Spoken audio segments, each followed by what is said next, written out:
Bismillahirrahmanirrahim. Assalamualaikum warahmatullahi wabarakatuh. Perkenalkan, nama saya Sarman Cisara dengan NIM S1S1 20050 jurusan Teknik Informatika Universitas Halu Oleo Kendari. Pada kesempatan kali ini, saya akan menjelaskan video mites mengenai mata kuliah Sistem Operasi. Adapun video yang akan saya bahas di sistem operasi ini yaitu yang pertama konsep proses dan yang kedua yaitu haki atau hak atas kekayaan intelektual. Baik, langsung saja kita melangkah ke materi yang pertama yaitu konsep proses. Konsep proses. Proses didefinisikan sebagai program yang sedang dieksekusi. Menurut Silbert Schatz, proses tidak hanya sekedar suatu kode program atau text section, melainkan meliputi beberapa aktivitas yang bersangkutan seperti program counter dan state.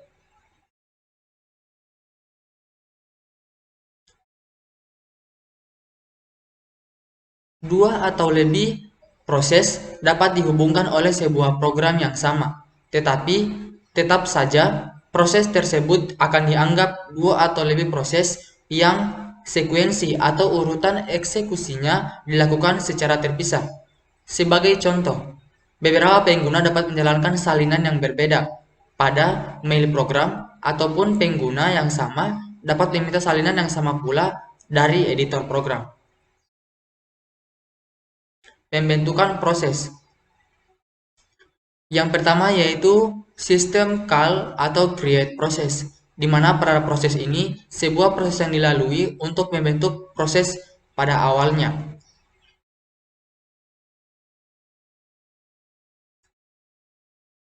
Proses yang kedua yaitu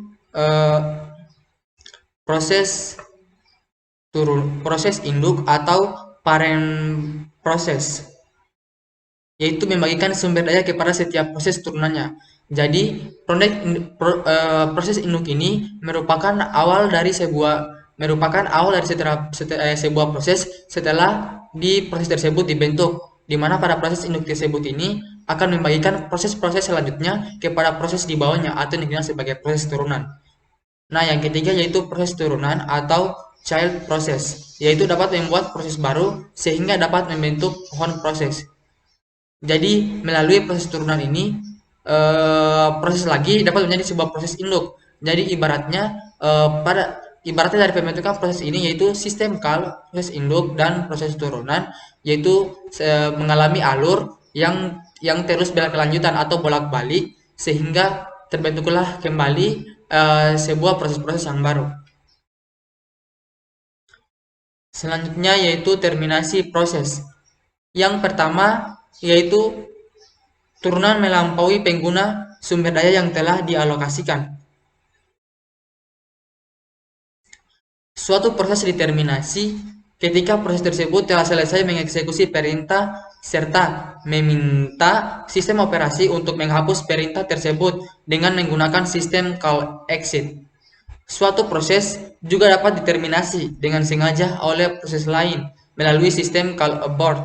Biasanya proses induk melakukan hal ini pada turunannya. Alasan terminasi proses tersebut antara lain.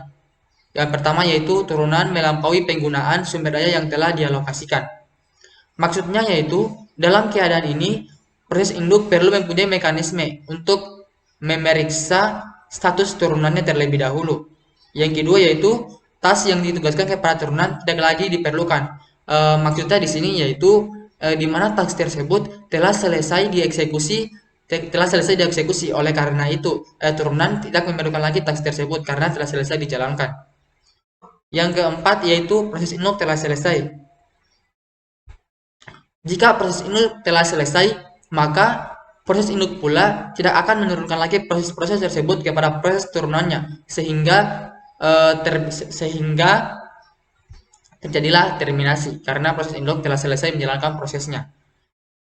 Jika proses induk telah selesai menjalankan prosesnya dan sistem operasi tidak mengizinkan proses turunan untuk tetap berjalan, jadi semua proses turunan akan berakhir pula. Sehingga hal inilah yang disebut dengan cascading termination atau akhir dari segala proses tersebut.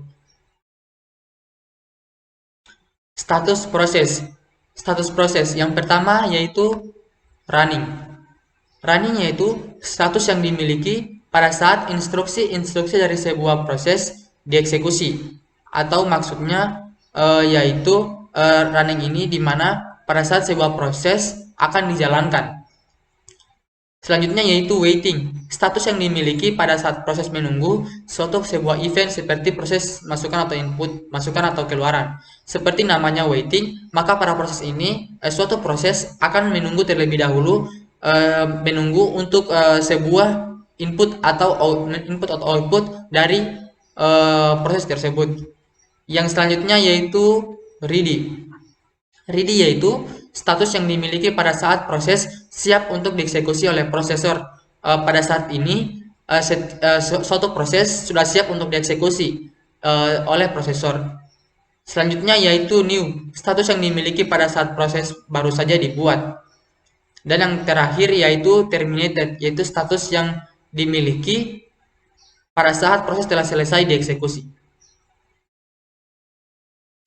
Selanjutnya yaitu proses control block.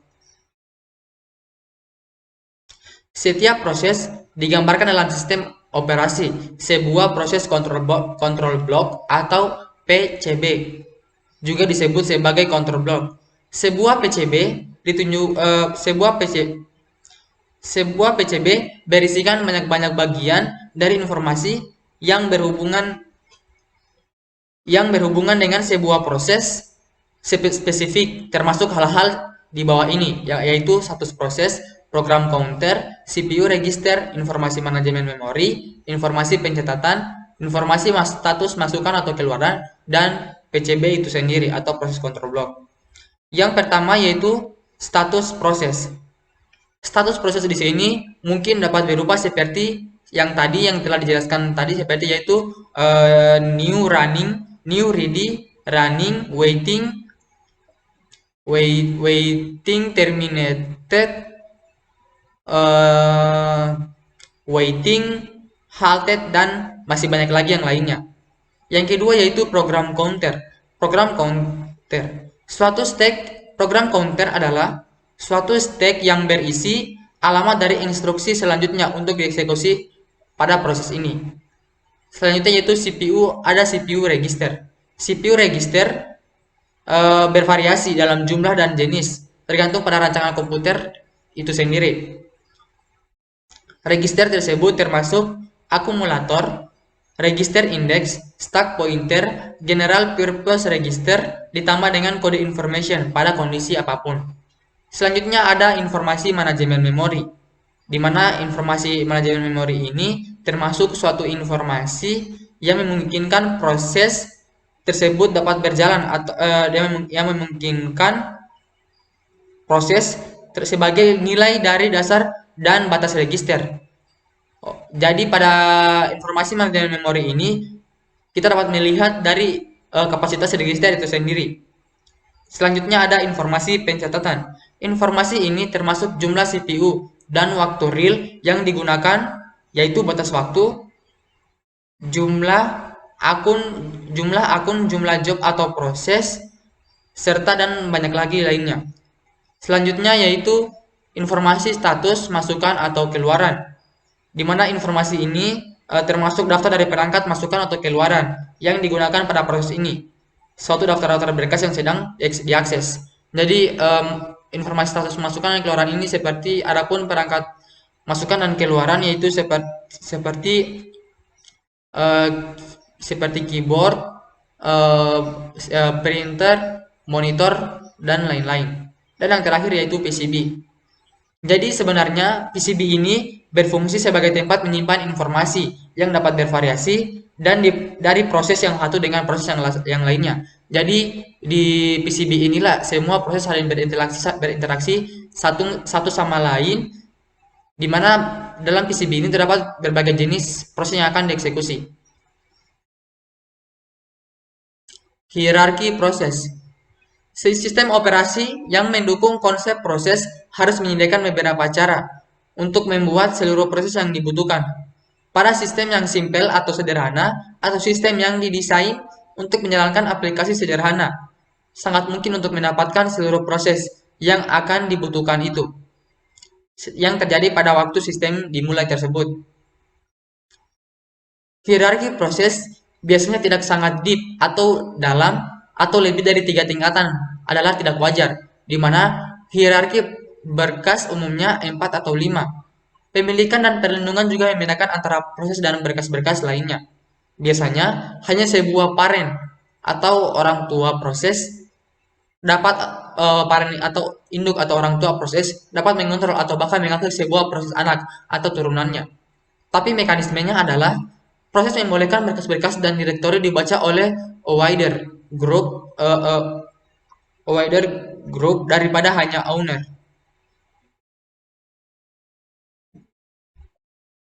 Selanjutnya kita melangkah ke materi yang kedua, yaitu kepemilikan software atau hak atas kekayaan intelektual atau yang lebih dikenal sebagai haki. Hak atas kekayaan intelektual atau haki merupakan terjemahan atas istilah Intellectual Property Right atau IPR. Istilah tersebut terdiri dari 3 kata kunci, yakni hak, kekayaan, dan intelektual. Kekayaan merupakan abstraksi yang dapat dimiliki, dialihkan, dibeli maupun dijual. Sedangkan kekayaan intelektual merupakan kekayaan atas segala hasil produksi, kecerdasan, daya pikir seperti teknologi, pengetahuan, seni, sastra, gubahan lagu, karya tulis, karikatur, dan seterusnya. Terakhir, haki merupakan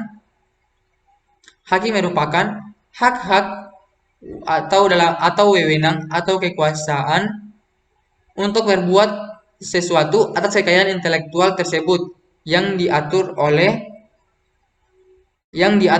oleh norma-norma atau hukum-hukum yang berlaku.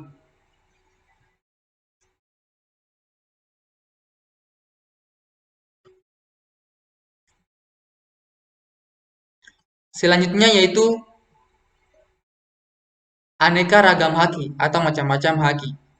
Ada 8 macam ragam haki, yaitu hak cipta atau copyright, paten, merek dagang atau trademark, rahasia dagang atau trade secret, service mark, desain industri, desain tata letak sirkuit terpadu, dan indikasi geografis.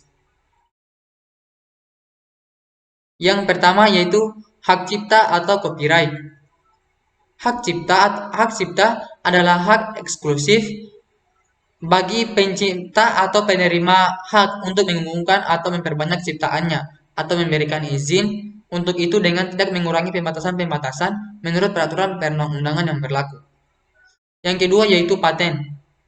Paten adalah hak eksklusif yang diberikan oleh negara kepada inventor atas hasil invensinya di bidang teknologi yang untuk selama waktu tertentu melaksanakan sendiri invensinya tersebut atau memberikan persetujuan kepada pihak lain untuk melaksanakannya. Perbedaan antara hak cipta dan paten yaitu pada hak cipta, seseorang lain berhak untuk membuat karya lain yang fungsinya sama asalkan tidak dibuat berdasarkan karya lain yang memiliki hak cipta. Sedangkan pada paten, seseorang tidak berhak untuk membuat sebuah karya yang cara bekerjanya sama dengan sebuah ide yang telah dipatenkan sebelumnya. Selanjutnya yaitu merek dagang atau trademark adalah tanda berupa gambar, nama, kata-kata, huruf-huruf, angka-angka, atau susunan warna dan kombinasi unsur-unsur lainnya yang memiliki daya pembeda dan digunakan dalam kegiatan perdagangan barang atau jasa. Contoh dari merek dagang atau trademark ini yaitu seperti logo Apple yang telah digigi atau logo Apple yaitu merek HP iPhone yaitu. Selanjutnya yaitu rahasia dagang atau trade secret. Rahasia dagang adalah informasi yang tidak diketahui oleh umum di bidang teknologi dan atau bisnis. Mempunyai nilai ekonomi karena berguna dalam kegiatan usaha dan dijaga kerahasiaannya oleh pemilik dagang.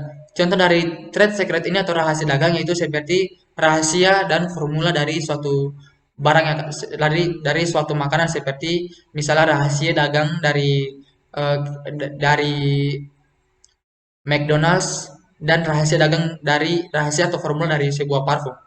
Selanjutnya ada service mark.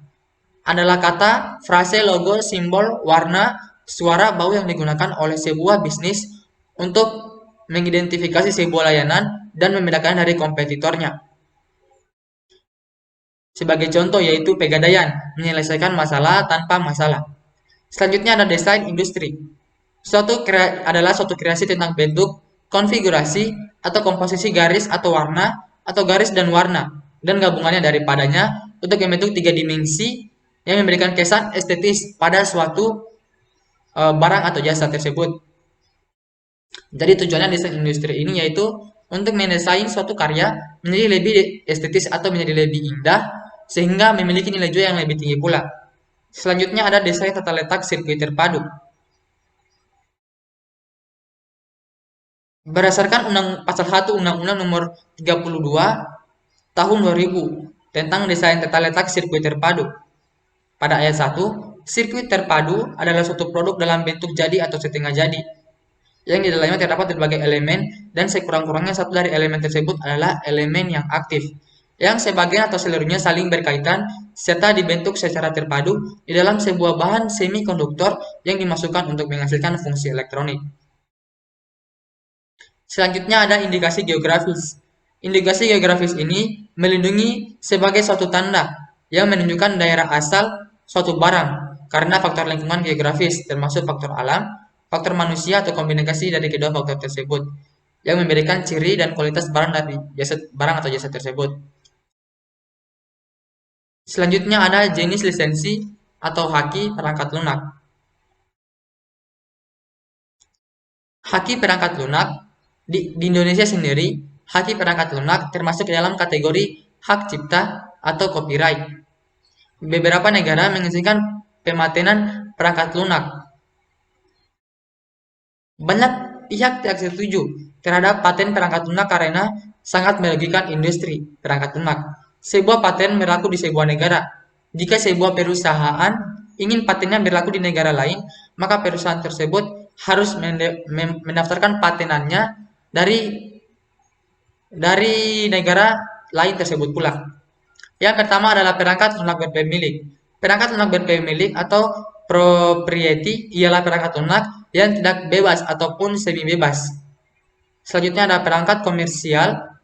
Perangkat komersial adalah perangkat lunak yang dikembangkan oleh kalangan bisnis untuk memperoleh keuntungan dari penggunaannya. Selanjutnya ada perangkat lunak semi bebas. Adalah perangkat lunak yang tidak bebas, tapi mengizinkan setiap orang untuk menggunakan, menyalin, mendistribusikan, dan memodifikasi untuk tujuan tertentu. Selanjutnya ada public domain, ialah perangkat lunak yang tanpa hak cipta. Sebuah karya adalah public domain jika pemilik hak ciptanya menghendakinya demikian. Selain itu, hak cipta memiliki waktu kadaluarsanya. Selanjutnya ada freeware. Freeware atau free software tidak terdefinisi dengan jelas, tapi biasanya digunakan untuk paket-paket yang mengizinkan redistribusi atau pendistribusian kembali, tetapi bukan pemodifikasian. Jadi, yang perlu digarisbawahi dari free software ini adalah kita boleh mendistribusikan kembali karya dari orang lain, tetapi karya yang telah kita distribusikan tersebut bukan merupakan hasil modifikasi dari kita. Selanjutnya ada shareware. Shareware ialah perangkat lunak yang mengizinkan orang-orang untuk mendistribusikan salinannya, tetapi mereka yang terus menggunakannya diminta untuk biaya lisensinya. Selanjutnya ada perangkat lunak bebas.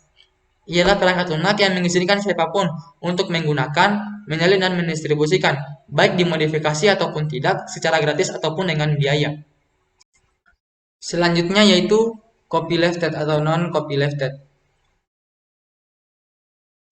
Copylefted atau merupakan perangkat lunak bebas yang ketentuan pendistribusiannya tidak memperbolehkan untuk menambah batasan-batasan tambahan jika mendistribusikan atau memodifikasi perangkat lunak tersebut. Artinya, setiap salinan dari perangkat lunak, walaupun telah dimodifikasi, haruslah merupakan perangkat lunak bebas. Non-copylefted. Non-copylefted dibuat oleh pembuatnya yang untuk mengizinkan seseorang untuk mendistribusikan dan memodifikasi serta menambahkan batasan-batasan tambahan di dalamnya.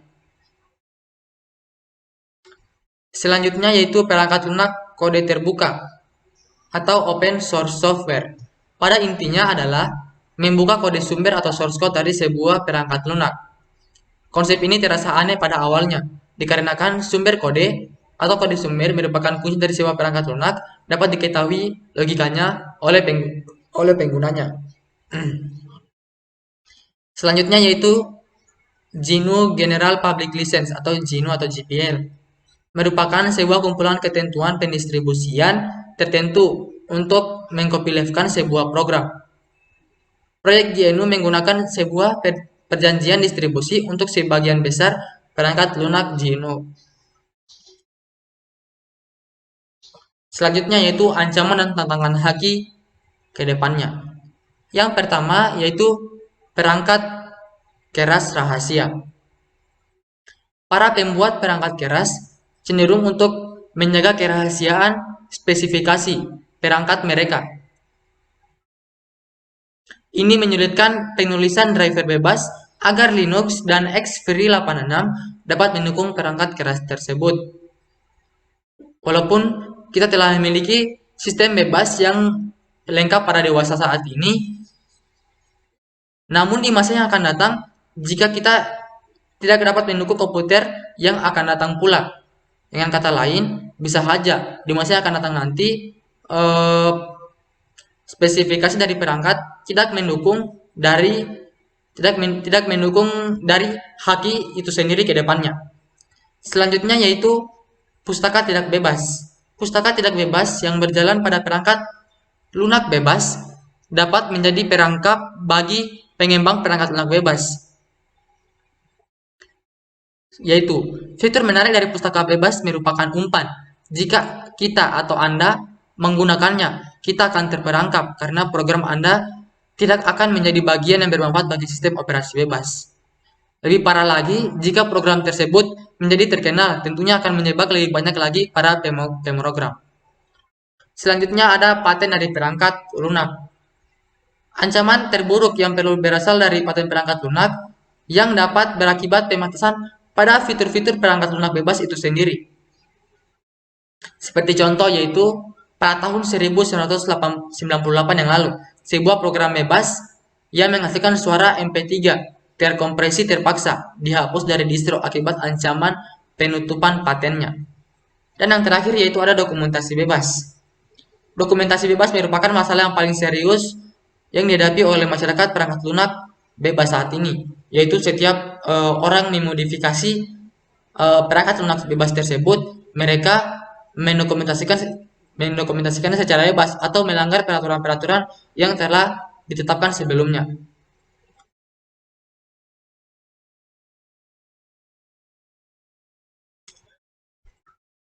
Perangkat lunak bebas ialah perangkat lunak yang mengizinkan siapapun untuk menggunakan atau menyalin dan mendistribusikan baik dimodifikasi ataupun tidak secara grafis ataupun dengan biaya. Perlu ditekankan bahwa source code dari program harus tersedia. Jika tidak ada kode program, berarti bukan perangkat lunak bebas. Jadi, perlu digarisbawahi bahwa perangkat lunak bebas itu selalu menyediakan source code dari dari kode program itu perangkat lunak itu sendiri. Namun, walaupun disediakan source code atau kode program itu sendiri, bukan berarti perangkat lunak tersebut adalah non-komersial atau tidak berbayar. Jadi jangan menggarisbawahi kata jika ada source code dari program yang terbuka, kita tidak boleh menganggap bahwa itu adalah gratis. Kesimpulannya, yaitu seperti yang saya telah jelaskan sebelumnya, arti bebas yang salah telah menimbulkan persepsi yang salah. Perangkat lunak bebas ialah perihal kebebasan, bukan masalah perihal harga, seperti yang saya telah jelaskan sebelumnya. Suatu perangkat lunak dapat dimasukkan dalam kategori perangkat lunak bebas bila setiap orang memiliki kebebasan tersebut. Hal ini berarti setiap pengguna perangkat lunak bebas dapat meminjamkan perangkat lunak yang dimilikinya kepada orang lain untuk dipergunakan tanpa perlu melanggar hukum dan disebut sebagai pembajak. Keuntungan yang diperoleh dari penggunaan perangkat lunak bebas adalah karena serbaguna dan efektif dalam keanekaragaman jenis aplikasinya. Dengan pemberian kode sumbernya, perangkat lunak bebas dapat disesuaikan secara khusus untuk kebutuhan pemakai dan penggunanya. Demikianlah dari saya penjelasan materi sistem operasi sebagai nilai mites mata kuliah sistem operasi, yaitu yang saya jelaskan sebelumnya, yaitu konsep, proses, dan hak atas kekayaan intelektual atau haki. Lebih dan kurangnya mohon dimaafkan. Akhir kata saya ucapkan wassalamualaikum warahmatullahi wabarakatuh.